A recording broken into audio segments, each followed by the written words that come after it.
Bandeko na biso nyonso ya République démocratique du Congo na pesi bino mbote biso tozali collectif ya bavoka ya couple Kayembe ministry bino nyonso boyebi bango basalaka ministère na bango na ba réseaux sociaux bapesaka ba couple ba conseil mais tolali tolamuki tomoni mwasi moko avandaka na Afrique du Sud komo na ye madame Mireille Kalala mais na ba réseaux sociaux babengaka ye mamu international abimisi makambu ya kokamwa makambu ya somo makambu ya mabe alobi boye na ba émission na ye asali na chaîne na ye ya YouTube alobi ke représentant légal ya église la compassion oya bengami na kombo ya pasteur Marcelo Tunasi biso nyonso toyebi ye alingaki a violé mwasi ya maître Abed Kayembe madame Cornélie Kayembe pona na kati ya bureau na ye alobi tango autaki France aye pasteur akokaki ko supporter taille ya mwasi ya maître Abed Kayembe te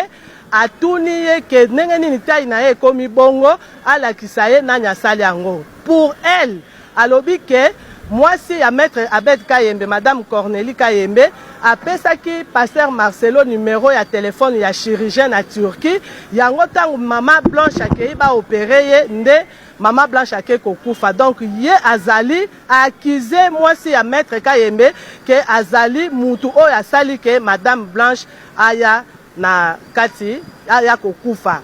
yango wana lokola maître Abed aza mutu ya mibeko aza pe na conseil na ye bayaki ko saisir biso collectif ya bavoka pour na to déposer plainte contre madame Mireille Kalala alias Mamu International na ba youtuber nyonso oyo bazwi likambo oyo batie yango na ba chaîne na bango na ba tiktoker nyonso oyo batie yango na ba chaîne na bango bitumba oyo eza makasi po na minito tozoloba boye ba confrère na biso ya Afrique du Sud bango pe bazo sala mêmement bazo kende ko déposer plainte kuna na Jobour parce que yende to suite to identifier ye toza na adresse na ye to yebi ye tozwi na kombo na ye ba ko déposer plainte kuna aya ko lakisa makambu oyo ya zoloba soki ezali ya solo asali ba propos moko eza diffamatoire abebisi réputation ya mwasi ya libala aza mwasi ya mutu pamba pamba te c'est la femme d'un avocat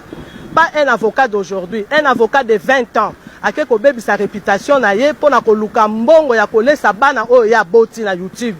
Mbongo ya masumu ya mafinga ya ba réputation batu ko bebi sa yango toza ko annoncer pe na ba YouTuber nyonso na ba TikToker nyonso ke ozala na Canada, ozala na États-Unis, ozala na France.